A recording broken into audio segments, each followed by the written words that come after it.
Bison ரொம்ப எமோஷனலான படம். முதல்ல நான் சொல்லிட்டேன், மறுபடியும் சொல்லிட்டேன், எல்லாத்துக்குமே நன்றி.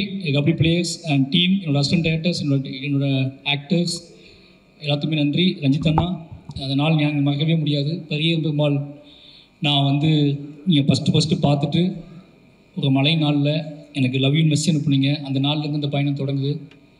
அன்னையிலேருந்து நான் நம்பிக்கையாக எல்லாம் பண்ண ஆரம்பித்தேன். நீளத்துக்கு திருப்பி நான் படம் பண்ணணும் அப்படிங்கிறது உடனே பண்ணணும்னு ஆசைப்பட்டது. அது தள்ளி போயிட்டு இருந்துச்சு. அது பெரிய என்ன சொல்கிறது, எனக்கு அது பெரிய பெயினாகவே இருந்துச்சு, குற்ற உணர்ச்சியாகவே இருந்துச்சு.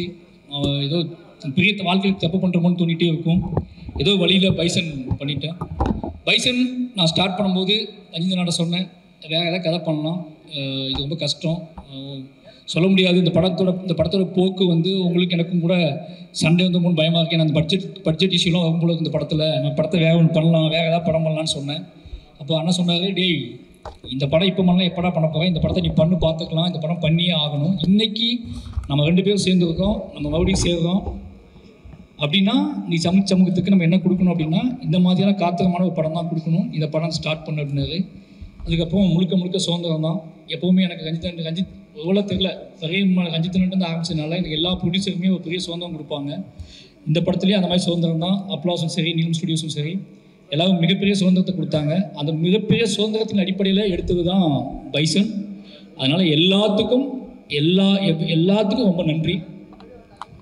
பைசன் சொல்லணும் அப்படின்னா துருவோட உழைப்பு, மற்றவங்களோட எல்லாத்தையும் பற்றி எனக்கு பேசுறதுக்கு நிறைய மேடைகள் இருக்குது, என்னோட இன்டர்வியூஸ் இருக்குது. ஆனால் ரொம்ப நேரம் ஆகிடுச்சு. அதனால் வந்து எல்லாத்துக்குமே ரொம்ப நன்றி. சொல்ல வேண்டிய முக்கியமான விஷயம் என்ன அப்படின்னா, பைசன் எப்படிப்பட்ட படம் அப்படிங்கிறது தான் முக்கியமான விஷயம். அதை பற்றி நாளைக்கு ட்ரெய்லர் ரிலீஸ் ஆகுது. என் லைஃப்பில் நான் ரொம்ப தூரம் ட்ராவல் பண்ணி நிறைய பிரச்சனைகளை சந்தித்து கிளம்பி வந்துட்டேன். வந்துட்டு நான் வந்து 20 வருஷம் ஆக போகுது. 20 வருஷத்துக்கு அப்புறம் நான் இப்போ திரும்பி பார்த்தா, இப்போ என்னை பார்க்கும்போதுலாம் என்ன உங்கள் ஊர் என்ன இப்படி இருக்குது, உங்கள் ஊர் இப்படின்னு கேட்பாங்க. இங்கேருந்து நான் திருநெல்வேலியை பார்க்கும்போதெல்லாம் ஒவ்வொரு டைம் திருநெல்வேலி போகும்போதெல்லாம் பக்குன்னு இருக்கும் எனக்கு. ஏதாவது வாட்ஸ்அப் ஓப்பன் பண்ணாலே ஏதாவது இஷ்யூஸ் பார்த்துருவோம், வீட்டிலேருந்து அனுப்புவது, ஃபேமிலி ஃப்ரெண்ட்ஸ் அனுப்புறது எல்லாம் பார்க்கும்போதே அவ்வளோ எமோஷனலாக இருக்கும். என்னடா பண்ணுறது அப்படின்னு சொல்லி, இது எப்படி சேஞ்ச் பண்ணுறது, இதை பற்றியான டிஸ்கஷன் எப்படி மாற்றுறதுன்னு தோணிகிட்டே இருக்கும். நான் எடுத்த டூல் தான். அதுக்கு எடுத்த இந்த மாதிரியான விஷயத்தை நம்ம எப்படி அணுகிறது, இவ்வளோ பெரிய ஒரு போர் சூழலில் இருக்கக்கூடிய என்னோட ஊரை பற்றியான ஒரு புரிதலை இன்றைக்குள்ளே இளைஞர்கள்ட்ட நான் எப்படி கடத்துறது, அது என்ன மாதிரி படம் பண்ணுறது அப்படின்னு யோசிச்சுட்டு இருக்கும்போது தான் எனக்கு கிடைச்ச ஒரே டூல் அனைத்து கணேசனன் டூல். அவரை எடுத்துக்கிட்டு நாம் நம்மளோட கிராஃப்ட்டு, நம்மளோட சினிமா, என்னோட அரசியல் பார்வை, என்னோட புரிதல் இதில் வச்சுக்கிட்டு நம்ம ப்ளே பண்ணி ஒன்று முடியுமான்னு பார்ப்போம், ட்ரை பண்ணி பார்ப்போம்னு சொல்லி எழுதப்பட்டது தான் பைசன் திரைக்கதை. பைசனுக்குள்ள நிறைய இளைஞர்கள், தென் மாவட்டத்தில் உள்ள நிறைய இளைஞர்கள் இருக்காங்க. வெற்றி பெற முடியாமல் போன, வாழ்க்கையை தொலைச்ச நிறைய இளைஞர்களோட கதை இருக்குது. இந்த கதை உண்மையாகவே என் லைஃப்பில் என்னோட ஆகச்சிறந்த என்னோட அரசியல். நான் என்ன நினைக்கிறேன்னா, என் ஊருக்கு நான் ஏதாவது செய்யணும்னு நினச்சேன். என் ஊரை பற்றி இவ்வளோ வெற்றி அடைஞ்சதுக்கப்புறம், இவ்வளோ புகழ் அடைஞ்சதுக்கப்புறம், இவ்வளோ பணம் சம்பாதிச்சதுக்கப்புறம் நீ உன் ஊருக்கு என்ன பண்ணுன்னு கேட்டிங்கன்னா, என் ஊருக்காக நான் பண்ணது, என்னோட மாவட்டத்துக்காக பண்ணது, என்னோட மக்களுக்காக பண்ணது, ஒட்டுமொத்த தென் தமிழ்நாட்டுக்காகவும் ஒருத்தன் வந்து அந்த தென் தமிழ்நாட்டோட அரசியல் புரிதலை மையப்படுத்தி பண்ண ஒரு படம் தான் பைசன். முழுக்க இந்த படம் அதுக்கான படம். என்னோட ட்ரிபியூட் தான் இது, என்னோட எமோஷ்னல் தான், என்னோட அதிகபட்ச என்ன சொல்கிறது, இது உச்சபட்ச எமோஷ்னல். இது எப்படியாவது இந்த படம் இது எவ்வளோ பெரிய ஹிட் ஆகுது அப்படிங்கிறத தாண்டி இது என்ன மாதிரியான தாக்கத்தை ஏற்படுத்துது, இது என்ன மாதிரியான எமோஷனலை ஏற்படுத்துது, இது என்ன மாதிரியான கனெக்டிவிட்டியை ஏற்படுத்துது, இது என்ன மாதிரியான ஒரு முடிவுக்கு வருது இந்த படம் அப்படிங்கிறத வந்து அதை பார்க்கறதுக்காக நான் வெயிட்டிங். அதுக்கு மட்டுமே நான் வெயிட் பண்ணுறேன். இந்த 17 அப்படிங்கிறது வந்து எனக்கு வந்து வெளியே வர ஆடியன்ஸ் படம் நல்லா இருக்குன்னு சொல்கிறத விட, படம் ஹிட்டு, படம் சூப்பர் ஹிட்டு, படம் ஃபாஸ்ட்டாக இதெல்லாம் தாண்டி எனக்கு இந்த படத்துக்குள் பேசப்பட்டிருக்கக்கூடிய விஷயத்தை என்னவா தமிழ் சமூகம் எடுத்துக்குது அப்படிங்கிறத தெரிஞ்சுக்கிறதுக்காக ரொம்ப ஆர்வமாக இருக்கேன். அதுக்கு காரணம் நாங்கள் அதாவது என்னது, அதுக்கு முக்கிய காரணம் இன்றைக்கி வாழ்க்கை சூழல் தான். இது வந்து ஏதாவது பண்ணி ஆகணும் அப்படிங்கிறதுக்காக பண்ண படம் பைசன். நிச்சயமாக அந்த வேலையை செய்யணும்னு உறுதியாக நம்புகிறோம். அதுக்கான காரணம் இந்த பைசனில் வேலை பார்த்த அத்தனை பேருமே இதை புரிஞ்சுக்கிட்டு வேலை பார்த்துருக்காங்க, இந்த எமோஷனில் புரிஞ்சுக்கிட்டு வேலை பார்த்துருக்காங்க. அவங்க அத்தனை பேத்துக்கு நான் அதை கடத்தினேன். அமீர் சாராக இருக்கட்டும், பசுபதி சாராக இருக்கட்டும், லால் சாராக இருக்கட்டும், எல்லாருக்கிட்டையும் நான் பேசுனது கதையை பற்றி கிடையாது, என் ஊரை பற்றி, என் நிலத்தை பற்றி, இங்கே இருக்க சிக்கலை பற்றி, இங்கே இது எப்படி. ஏன்னா நாங்கள் இருக்கும்போதே நிறைய சமூகம் நடக்கும். லால் சார் நீ பார்ப்பாரு, அமீர் சார், பசுபதி சார் என்ன மாதிரி அப்படிம்பாரு.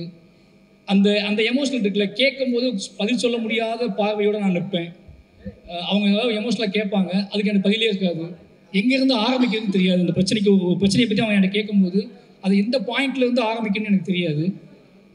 அப்போல்லாம் நான் யோசிச்சுக்கிட்டே இருப்பேன். இதுக்கெல்லாம் ஒரு பாயிண்ட் தான் பைசன் திரைப்படம். இந்த படம் வந்து அதை செய்யும்னு உறுதியாக நம்புகிறேன். என்னோட உச்சபட்ச ஒரு கர்வமாகவும் ப்ரைடாகவும் நான் நினைக்கிறது வந்து இந்த பைசன் திரைப்படத்தை தான்.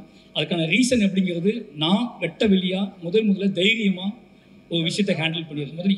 மற்ற எல்லா படங்களுமே, என்னோடய எல்லா படங்களும் எப்படி இருக்குன்னா, நான் ஓன் பண்ணிக்கிட்ட என்னோட விஷயத்தை நான் உங்களுக்கு ப்ரெசென்ட் பண்ணுவேன்.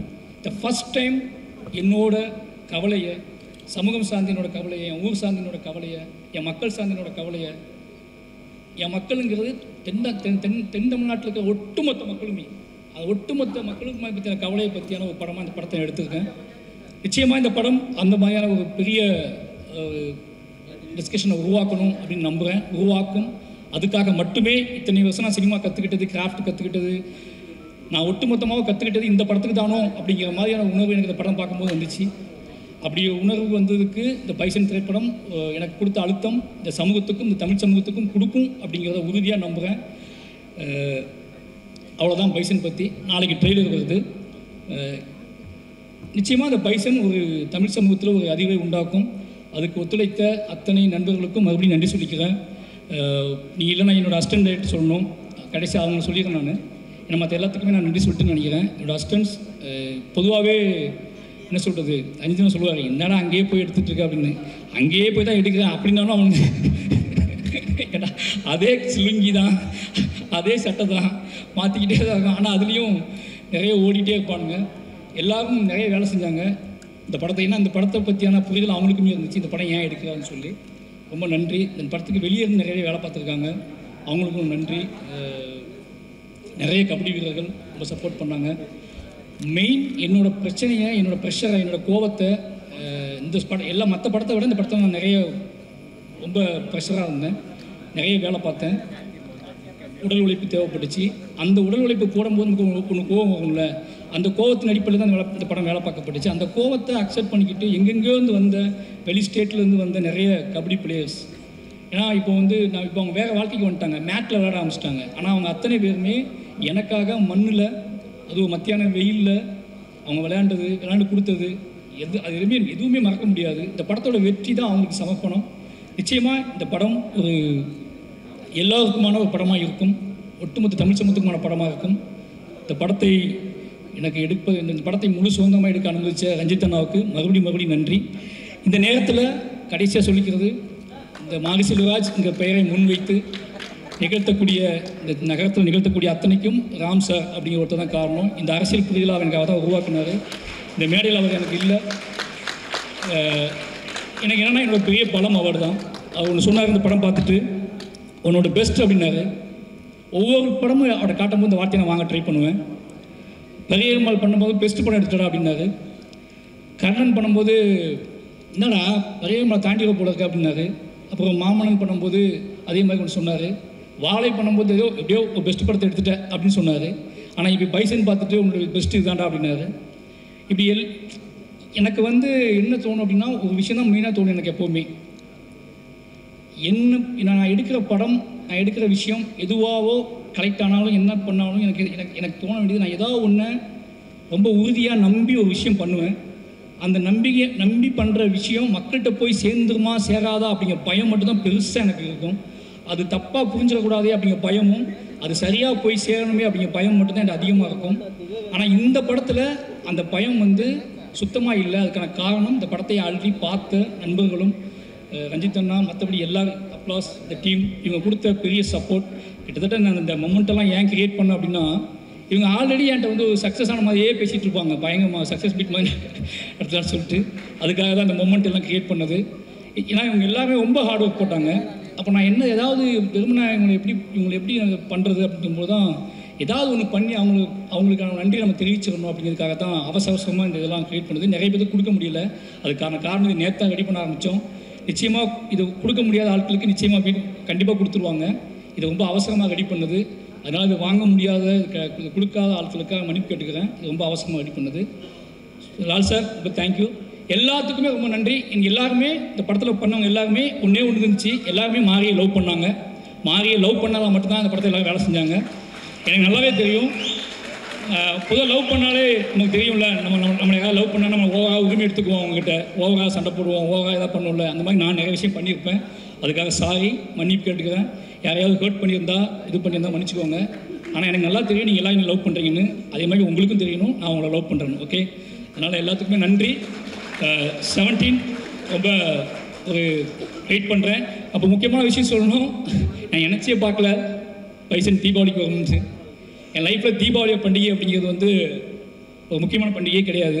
அதுக்கான காரணம் சின்ன வயசுலேருந்து எனக்கு தீபாவளி கொண்டாடுவதற்கான மனநிலையே இருக்காது, அதுக்கான ஸ்பேஸே எங்கள் வீட்டில் இருக்காது.